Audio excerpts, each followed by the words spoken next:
Saudações, turminha! Tudo bem com vocês? Bom, essa aqui é a segunda parte da aula sobre necessidades nutricionais, ok? Se você não viu a primeira parte, corre lá antes, ok? Veja a primeira parte para depois ver essa aqui e saber do que a gente está falando, ok?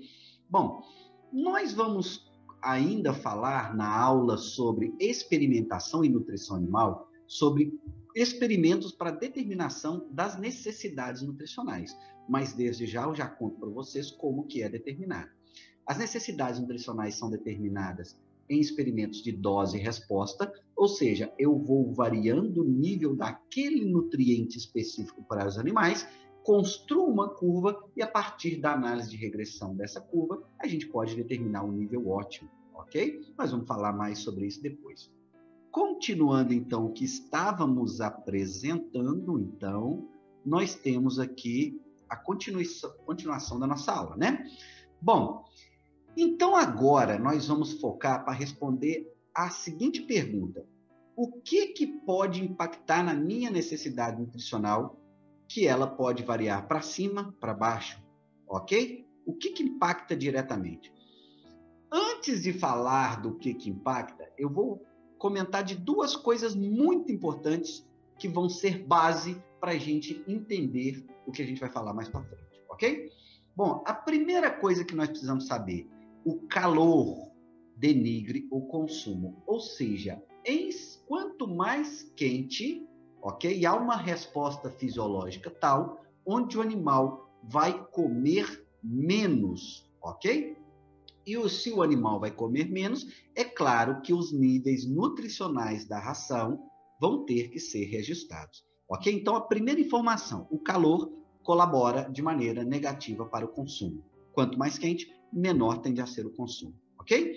Bom, outra informação importante é o seguinte, quanto maior o animal, maior será a sua capacidade de consumo.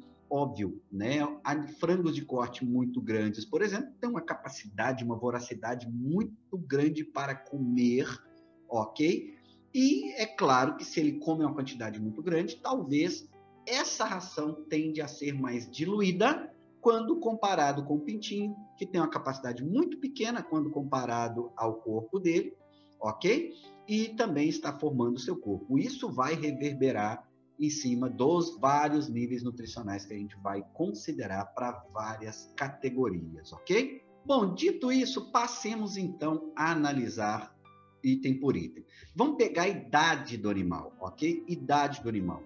Quanto mais velho for os animais, maior a quantidade de nutrientes por dia a ser ingerido, ok? Se você for considerar por dia. E aqui é claro que nós vamos, de certa forma, fazer uma confusão, entre aspas, porque tem hora que a necessidade nutricional vai variar de um jeito por dia e de outro jeito totalmente diferente por quilo. Vocês vão ver que a gente vai complicar um pouquinho. Mas é claro que a gente quer estudar a necessidade nutricional na sua raiz, na sua base, para a gente entender melhor as necessidades nutricionais dos animais e poder raciocinar melhor em cima do processo nutricional. Esse é o nosso objetivo. Bom, então, quanto mais velho, maior a quantidade de nutrientes a serem ingeridos. Sim, se você for considerar um frango de corte com 35 dias, ele precisa de mais proteína por dia que um pintinho de 5, 6 dias. Ok? Claro, óbvio, né? Mas, quando você considera por quilo, há uma certa diferença. O pintinho necessita de mais proteína, mais cálcio, exceto, é claro, poedeiras, né? Mais fósforo, mais aminoácidos por quilo de ração. Então, meus amigos, vejam bem que entender essa variação é importantíssimo para o nutricionista de animais, para que ele entenda esse assunto mais a fundo. Uma coisa é a quantidade de nutrientes que o animal precisa por dia, uma coisa é por quilo. E muitas vezes elas andam em linhas em direções contrárias. Por que esse pintinho precisa de mais nutrientes na ração? Principalmente devido à sua baixa capacidade de consumo em relação à sua massa corporal e também devido à elevada necessidade de nutrientes para a formação dos tecidos orgânicos que o pintinho está ali formando, ok? Então, isso é muito importante. Isso, na prática, vem assim. Olha só, aqui nós temos uma tabela de Rostan de 2017. Eu vou pegar o nível de lisina digestível em gramas por dia para frangos de 1 a 7 dias e de 34 a 42 dias. Vejam vocês que esse valor vai aumentando. Olha aqui, ó, o pintinho precisa de 0,3 grama por dia de lisina, já o frango de 34 a 42 dias, 2,1 grama de lisina por dia, ou seja, a necessidade diária aumentou. Mas, quando você joga isso para porcentagem, a capacidade de consumo desse frango é muito elevada, ok? E além disso, os tecidos orgânicos dele que necessitam lisina já estão praticamente formados, né? Agora vai ser uma lisina mais para manutenção, que o animal precisa também de aminoácidos para manutenção, ok? Então aqui o valor do aminoácido tende a cair. A dieta, a ração do pintinho vai ser formulada com 1,3% de lisina, considerando esse consumo de 23 gramas, ok? Já para o frango de 34 a 42 dias, 1,01% de lisina, considerando esse consumo. Ok? Então, ó, aqui em cima, a gente vê que quanto mais velho, mais nutrientes por dia. E aqui embaixo é justamente o contrário. Quanto mais velho, menor tende a ser a quantidade daquele nutriente por quilo de ração. O segundo item que impacta diretamente das minhas necessidades nutricionais é justamente o estado fisiológico do animal, né? Normalmente, os animais que estão em lactação têm maiores necessidades que os animais em gestação, que têm maiores que crescimento, que têm maiores em manutenção. É claro que é o seguinte, o animal pode estar somente em manutenção? Pode. Um gato castrado, né? Eu vou formular rações para gato castrado. Ele está em manutenção, praticamente, né? Agora, uma ração para gatos em crescimento consideram que o animal também está em manutenção e que ele está em crescimento, ok? Agora, o animal também pode estar em gestação e apresentar a manutenção e o crescimento, como, por exemplo, marrãs, tá? Jovens marrãs podem aí apresentar necessidades de gestação, crescimento e manutenção. E o animal pode apresentar as 4 necessidades ao mesmo tempo, como acontece, por exemplo, com a coelha, como acontece com a égua. O animal está em lactação, gestação, crescimento, manutenção, desde que seja um animal jovem. Entenderam? Então, normalmente, quando o animal está em lactação, as necessidades são muito maiores. E aqui nós temos uma tabela comparando suínos reprodutores. Vamos trabalhar aqui para comparar marrãs de 220 quilos de peso vivo. Quando ela está em lactação, a necessidade aí está por volta de 22 megacalorias, 21.914, por volta de 22 megacalorias. Já essa mesma marrã com esse peso, quando está somente na gestação, ela vai precisar aí de 7,3 megacalorias. Ou seja, a necessidade nutricional vai aumentar demais conforme você vai andando aqui para a esquerda. Quanto mais próximo aqui da lactação, maior necessidade nutricional. Tanto que animais que estão em manutenção, como no caso do gato castrado, nós temos que ter muito cuidado para fazer o alimento completo para esse animal, a fim de manter a saúde desse animal, manter os níveis nutricionais e colaborar com esse animal em longevidade. Não se esqueçam, quando a gente formula alimentos para animais PET, nós estamos preocupados também com a longevidade desse animal, ok? Bom, um terceiro item que impacta diretamente aí nas necessidades nutricionais do animal é o potencial genético e o desempenho dele. Claro, óbvio, né? Hoje em dia, os animais, suínos e aves, por exemplo, o potencial genético é muito elevado, fruto principalmente de melhoramento genético. Mas, como o Rostanho traz várias condições para as pessoas escolherem, ele divide em desempenho regular médio ou desempenho médio superior, para você escolher o que mais se aproxima das suas necessidades nutricionais. Entendeu? É óbvio que se eu tiver com o manual da linhagem, eu já vou estar trabalhando com as necessidades nutricionais para aquela linhagem que está comigo na granja, que está lá na granja, ok? Então, aqui eu tenho de Rostanho, exigências nutricionais de suínos machos castrados de alto potencial genético com desempenho regular médio, ok? E aqui existe outra tabela também para desempenho médio superior. Aqui isso fica muito mais claro nessa tabela, olha só, que é uma tabela retirada do livro da ABCS de suinocultura.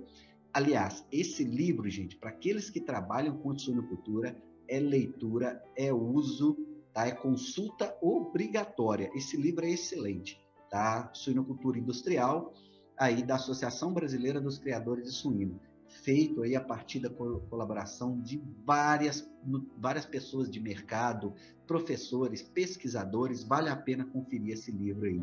E eu acredito que você consegue ele aí em PDF pelo Google, ok? Então, nesse quadro aqui, fica muito claro o que a gente falou antes. Nós temos aqui várias empresas que produzem vários animais, ok? Cada um aqui é uma linhagem. E aqui, as necessidades nutricionais, bem como o consumo desses animais, varia bastante, né? Por exemplo, essa linhagem aqui da Grosseries, eu tenho uma quantidade de lisina por dia de 13,6. Essa quantidade vai variar, tá vendo? Assim como os demais nutrientes variam de acordo com o potencial genético de cada animal, ok? Então, ó, eu como nutricionista tenho que pegar a minha linhagem que eu estou formulando, o manual específico e buscar as informações nutricionais corretas daquela linhagem. Se eu for utilizar rostanho, eu vou utilizar aquilo que mais aproxima das minhas condições, porque rostanho traz várias tabelas para você escolher qual que é a melhor condição. E é claro que você vai ter um olhar de nutricionista, né? E talvez você vai poder mexer em algum nível nutricional, acompanhando o resultado a campo. Isso é importante também, ok? Bom, o quarto item que impacta nas necessidades nutricionais, ele é, de certa forma, complexo de se compreender, porque ele varia totalmente diferente aqui nas duas condições que eu vou falar. Veja bem, se refere à temperatura ambiente. Então, vamos lá. Olha, numa temperatura mais elevada, o consumo do animal é menor, então, por isso, eu faço o adensamento nutricional. Isso é óbvio, ok? A gente considera isso quando a gente faz, por exemplo, dietas de verão e dietas de inverno para falando de corte. Mas, numa temperatura mais elevada, as necessidades diárias, e aqui nós estamos considerando principalmente a energia, as necessidades de energia são menores. Ou seja, o animal precisa de menos energia por dia quando a temperatura é elevada. O animal come menos, a necessidade de manutenção é menor, ok? E o corpo, de certa forma, ele ingere menos até como um mecanismo de defesa, um mecanismo de resposta àquela alta temperatura, ok? Bom, já numa temperatura mais baixa, ok? O consumo vai ser maior. Se o consumo vai ser maior, eu vou ter que diluir. Isso aqui, por exemplo, é muito importante para poedeiras que, se comerem demais uma ração com uma grande quantidade de energia, vão ter problema de fígado gorduroso. Então, para poedeiras, é óbvio que eu vou ter que trabalhar com uma ração com uma densidade energética mais baixa, porque o animal tende a comer mais, ok? Agora, numa temperatura mais baixa, é óbvio que as necessidades de energia são mais altas, até mesmo porque o animal vai gastar mais energia para aquecimento do próprio corpo, ok? Então, veja que isso aqui a gente complicou bastante, justamente porque varia, vai na linha contrária ao outro, né? Numa temperatura mais elevada, uma dieta, por exemplo, de verão, eu vou ter um adensamento nutricional, mais proteína por quilo de ração, mais energia por quilo de ração. Porém, a necessidade do animal por dia cai, entendeu? Isso também vai acontecer, é claro, que na temperatura mais baixa, onde eu tenho menos nutriente por quilo, porém, mais energia por dia. É um pouquinho, de certa forma, até complicado. Mas a gente pode ver isso através de uma tabela nutricional aqui, ó. Vejam bem, aqui nós estamos falando de exigências nutricionais de matrizes reprodutoras pesadas sob a temperatura média de 16 graus, quando comparado à temperatura média de 26 graus. Talvez se você não vai estar conseguindo ver, porque meu vídeo está aí tampando, né? Mas 26 graus, ok? Bom, em 16 graus, esse animal vai precisar de 492 quilocalorias de energia metabolizável por dia, ok? Agora, a 26 graus, essa necessidade cai para 412 quilocalorias de energia metabolizável por dia. Veja que a necessidade caiu. Porém, é óbvio que nessa tabela da direita, o animal a 26 graus, ele vai consumir menos. E se consome menos, os nutrientes vão ter que estar adensados. Por isso, nessa condição de 26 graus, nós trabalhamos com 14,03 de proteína bruta e na temperatura mais baixa, 16 graus, a gente pode trabalhar com 11,75, porque o consumo vai ser maior. Se você percebeu, olha aqui, o consumo nessa primeira tabela é 178,8, consumo esperado, e aqui 149,7. É óbvio, gente, que o nutricionista de animais pode brincar com esses números. Ele pode fazer novas especificações por quilo a partir do novo consumo que ele vai ter. Então, em dietas de verão e inverno, basta a gente considerar aquele consumo esperado para a gente concentrar os nutrientes da maneira correta, ok? Bom, o quinto fator que impacta aí as necessidades nutricionais é justamente o sexo dos animais, né? Nós temos aí machos, fêmeas, animais castrados, né? No caso de suínos, tá? E é óbvio que isso impacta nas necessidades, porque isso depende da fisiologia de cada animal, né? Isso tem a ver também muito com a liberação de hormônios pelo animal, hormônios relacionados com o consumo, ok? Bom, então aqui nós temos uma situação típica. O desempenho desses animais é o mesmo. Nós estamos falando de frango de corte fêmea e frango de corte macho. Da esquerda, fêmea, da direita, macho. A necessidade nutricional por quilo de ração, ok? Proteína aqui, por exemplo, é maior quando comparado à das fêmeas, ok? Agora, quando a gente pega suínos, nós entramos então com o macho castrado, onde o macho castrado vai ser um intermediário. As necessidades vão ser intermediárias quando comparado à fêmea e ao macho inteiro, né, que não é utilizado aí para venda de carne. Bom, outras formas de apresentar as necessidades nutricionais. Conforme eu comentei anteriormente, hoje há uma tendência da gente concentrar a atenção na lisina. Muitas vezes a gente equilibra a lisina e os demais aminoácidos principais ali e a gente tem esquecido da proteína. Ok? Então, várias tabelas trazem a quantidade de lisina, mesmo porque a lisina é o principal aminoácido referência, havendo uma relação da lisina com os demais aminoácidos. Nós vamos gravar também, postar aqui no canal, a aula de essencialidade de aminoácido e proteína ideal, e a gente vai explicar isso melhor depois. Então, o fato é, muitas tabelas estão trazendo a exigência de lisina.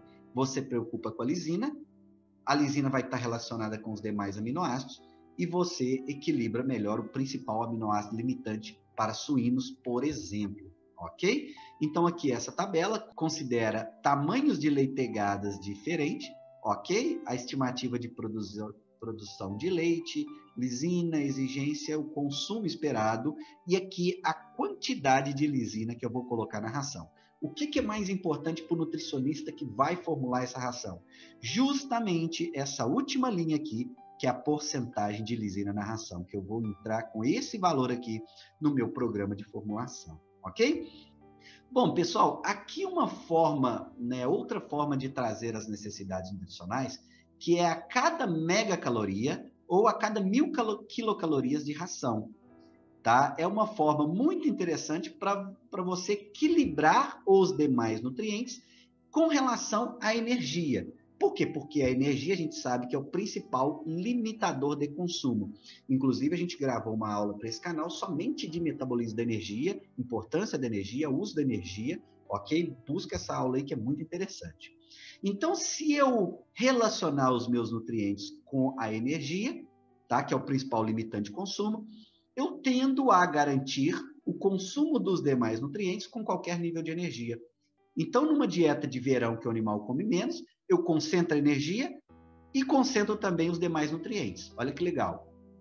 E numa dieta de inverno, onde o animal come mais, eu diluo a minha energia e também diluo os meus nutrientes. Então, a cada 1000 quilocalorias eu tenho isso aqui, ok? Para mim saber o quanto que eu vou utilizar, é óbvio que eu vou fazer uma regra de 3, da seguinte forma. Em 1000 quilocalorias, eu tenho 5,52% de proteína, por exemplo. Em 3000 quilocalorias, X. É óbvio que eu vou multiplicar esse valor aqui por 3, porque 3.000 é 3 vezes maior que 1.000. Ok? Então, essas tabelas são interessantes, embora, né, as tabelas mais modernas pararam de trazer essa informação. Bom, outra forma da gente trabalhar com as necessidades nutricionais são equações de predição para a gente poder determinar a necessidade nutricional daquele dia da vida do animal. Olha que interessante, gente. É outra informação que não foi apresentada por Rostan em 2011 e Rostan em 2017, mas que a tabela de 2005 trazia. Olha só, para a gente entender essa tabela, vamos entender o seguinte, olha só. O animal teria, teoricamente, uma necessidade nutricional a cada dia, ok? É óbvio que nós não temos condições de oferecer uma ração para o animal a cada dia de vida dele. Não tem. Por isso, a gente trabalha por fases, para facilitar a nossa logística. E é claro que dentro daquela fase, nós estamos considerando a média daquela fase, ok? Mas, se eu quisesse saber, por exemplo, o teor de proteína bruta para aquele frango de corte, ok? Naquele dia de vida, eu tenho uma equação para estimar isso. Então, aqui, por exemplo, Y, que vai ser o meu teor de proteína bruta para machos, é igual a 7,676 menos 0,0514x. Esse x é exatamente a idade do animal, ok? Vejam que esse fator é negativo, tá vendo? A inclinação aqui é negativa, ok? Justamente porque se você aumentar a idade do animal, você reduz a quantidade de proteína em porcentagem na ração. Então, suponha que eu quero fazer uma ração para frangos de corte machos nos 22 dias, ok? De vida. Quanto de proteína que eu vou colocar? Se você quiser calcular, calcule aí, que eu vou te contar o resultado daqui a pouco. Bom, o resultado aí é 6,54% de proteína bruta por megacal, ok? Aqui, ó, por megacal. Tá vendo aqui em cima na tabela? Não sei se dá para ver aí, tá? Mas está escrito por megacal. E é óbvio que eu vou multiplicar isso pela minha energia da dieta, ok? Para equilibrar com a energia da dieta.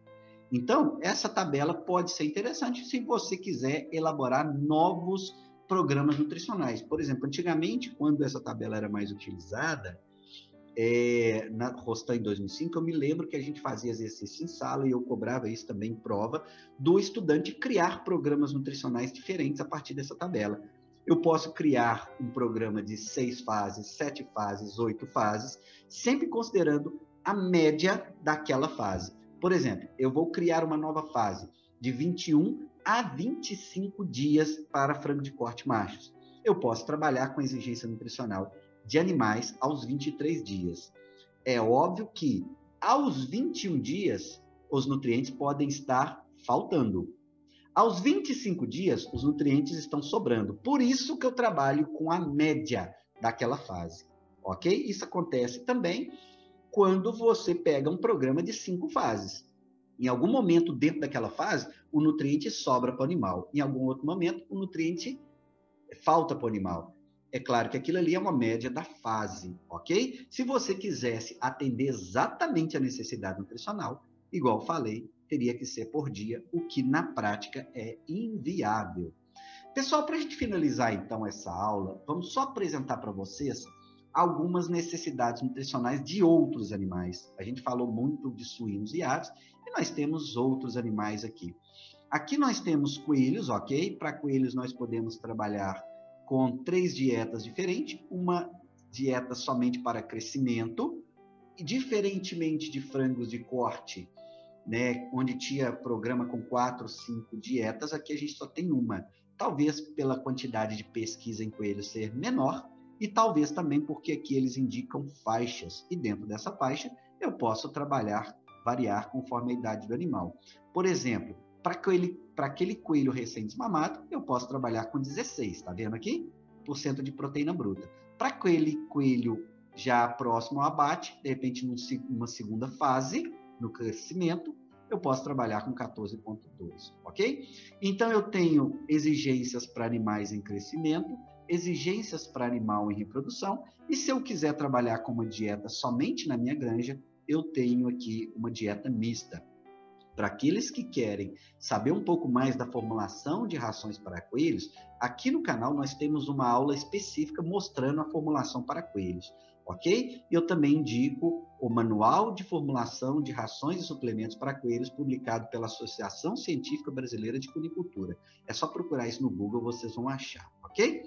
Bom, aqui as necessidades nutricionais de cavalos, ok? Para 200 quilos de peso vivo, tá vendo? Eles consideram o tipo de animal, o temperamento do animal. Olha que interessante. Essa tabela já considera até temperamento, o que eu acho muito legal. Tá? O nível de trabalho do animal, leve, moderado, pesado, muito pesado, ok? Além de que estado fisiológico aqui de éguas prenhas, éguas em lactação. Então, você como nutricionista, você vai poder escolher as necessidades que mais se adequam aos seus animais. Né? Eles estão propondo aqui o nível de energia digestível por dia, megacalorias por dia, o nível de proteína em gramas por dia, lisina, cálcio e fósforo, além dos minerais aqui que podem ser suplementados através de um sal mineralizado, ok? Bom, nós costumamos trabalhar aqui na disciplina e nesse canal você encontra formulação de dietas para cavalos, um método manual, ok? Você encontra aí, tá? A gente trabalhou naquele momento com essa tabela aqui que eu acho muito prática. E por isso eu indico esse material da Grosseries, né? Escrito aí pelo Dr. Dimas, que é nutricionista aí da Grosseries, ok? Então a gente indica sempre isso aí. Bom, para peixes, eu tenho essa necessidade nutricional. Eu nunca consultei o NRC de peixes. Eu consegui essa necessidade nutricional de um livro de nutrição de peixes, tá? De uma professora lá da UFLA. Me parece que é a Priscila Logato, se não me falha a memória. Bom, então eles recomendam a gente equilibrar esses nutrientes aqui, ok? E recomendam 3 fases: larvas, alevinos, juvenil em crescimento, reprodutores. Reparem aqui que para peixe já aparece a necessidade de se equilibrar também o nível mínimo de lipídios, de gordura. E é claro, não está aqui, o animal vai ter necessidades também de ácidos graxos essenciais, ok? Bom, para gatos, eu consegui essa necessidade nutricional em um livro de nutrição de gatos que eu tinha, né? O livro de nutrição canina e felina, que me recomendava, tá? Esses níveis nutricionais para proteína, aminoácidos, cálcio e fósforo e demais minerais aqui. Vejam que me recomenda também o nível de lipídios e me traz 2 fases. Uma fase de manutenção do animal, para um gato adulto, por exemplo, um macho castrado, e uma fase aí de crescimento e reprodução.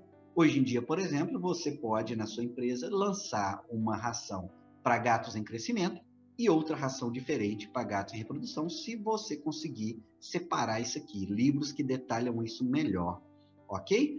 Bom, eu tinha uma grande dúvida, quanto que eu colocava na ração desses animais? Consultando uma colega minha que trabalhou com a formulação para esses animais, ela me indicou o nível de 4.000 quilocalorias de energia metabolizada por quilo de ração.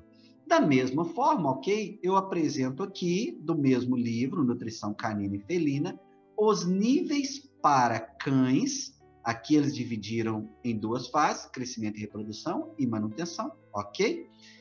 Considerando aí, pode de repente trabalhar com uma dieta com 3.800 quilocalorias de energia metabolizada por quilo. Vejam que para esses animais que nós estamos falando, o nível de energia está um pouquinho mais alto que comparado a suínos e aves, ok? Pessoal, então essa aí foi a aula de necessidades nutricionais para os animais. Nós dividimos em 2 partes, ok? Essa aqui é a segunda parte, tá? Eu agradeço a vocês que assistiram o vídeo até aqui. Aproveita, faz aí a inscrição no nosso canal para receber nossos vídeos e também para dar um apoio aí para o nosso trabalho. Muito obrigado a todo mundo e a gente se vê nos próximos vídeos. Valeu!